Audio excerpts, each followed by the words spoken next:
ఎందుకంటే వాళ్ళకే చెప్తే వాళ్ళే తీసుకుంటారు కదండి. మీరే కదండి కట్టుకోమన్నది, మీరే కదండి కట్టుకోమని. అవునా కాదండి? కట్టుకోమన్నారు కదా. మరి కట్టుకోమన్నప్పుడు కట్టుకునే దాంట్లో తేడా ఏదైనా ఉంటే మీరు చాలా చెప్పాలి కదండి.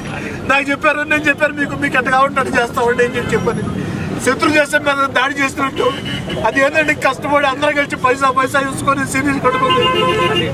కడుపు మండుతుందని బాధ వస్తుంది. మీకు ఎట్టుందో నాకు అర్థం. ఇది గౌరవం అండి. ఇది మంత్రి గారి గౌరవ, కమిషనర్ మీ గౌరవ, మేయర్ గారి గౌరవ. నేను దీన్ని దయచేసి మాట్లాడుతాను. దీన్ని నేను రాజకీయ వాదం నేను చేయదలుచుకోలేదండి. రాజకీయ వివాదం నేను చేయదలుచుకోలేదండి. దీన్ని ఎందుకు ఇంత రాజకీయ వాదం చేస్తున్నారు నాకు అర్థం కావట్లేదు. సంవత్సరం రోజుల ముందు మంత్రి గారు స్వయంగా స్టేట్మెంట్ ఇచ్చారండి. మన మంత్రి గారు స్వయంగా స్టేట్మెంట్ ఇచ్చారు.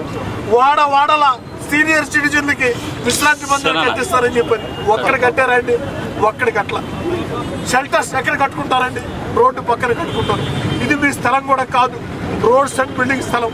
ఆ స్థలంలో మీ అనుమతి తీసుకొని కట్టుకున్నారు.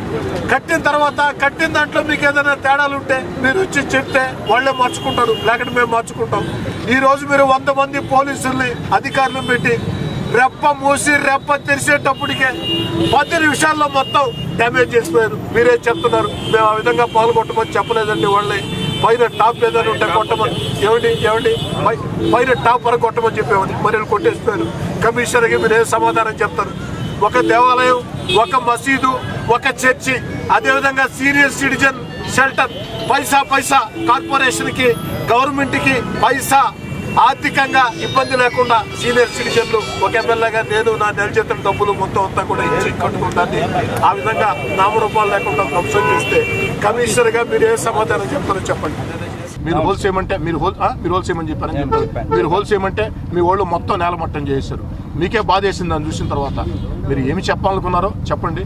మీరు కమిషనర్ గారిని ఎవరు ఒక్క మాట ఎవరు అనొద్దయ్యా. ఒక్క మాట దయచేసి నాకేమాత్రం గౌరవం ఉన్నా కమిషనర్ గారిని ఏమనొద్దు. కమిషనర్ గారు గవర్నమెంట్ ఎంప్లాయీ, ప్రభుత్వ ఆదేశాలు వారు ఆచరణలో చేయటమే వారికి ఉండేది కాబట్టి వారిని ఒక్క మాట అనొద్దు. వారు గవర్నమెంట్ రిప్రజెంటేటివ్ కాబట్టి దయచేసి ఒక్క మాట మాట్లాడొద్దు. కమిషనర్ గారి గురించి ఒక్క మాట మాట్లాడినా అది నా గురించి మాట్లాడినట్టే. మీరు వచ్చారు గౌరవంగా, వచ్చిన దానికి బాధలో ఉన్న మమ్మల్ని అందరినీ కూడా పరామర్శించిన దానికి మీకు నేను దండం పెట్టి ధన్యవాదాలు తెలియజేసుకుంటున్నా. మీరు లోకల్గా అన్ని పార్టీ కార్పొరేటర్లకి, మేయర్ గారికి, అందరికి కూడా ఆల్ పార్టీస్కి మేమే ఇంటిమేట్ చేసాం. దీని ఎందుకు రాజకీయవాదం నాకు అర్థం కావట్లేదు. నా కోరిక ఒకటే, కమిషనర్ గారు చేతనైతే ఏదైనా చేయటం, చేత కాకుంటే చేతగా దొరుకుంటాం. ఒక అపోజిషన్ పార్టీ ఎమ్మెల్యేలుగా ఉండి మాకుండే ఇబ్బందులు మాకున్నా కూడా శ్మశానాల విషయం దగ్గర నుంచి అనేక విషయాల దాకా శక్తి మించి మేము డెవలప్మెంట్ యాక్టివిటీస్ ఆడుతున్నాం, పనిచేస్తున్నాం. దీంట్లో రాజకీయవాదం చెప్పండి.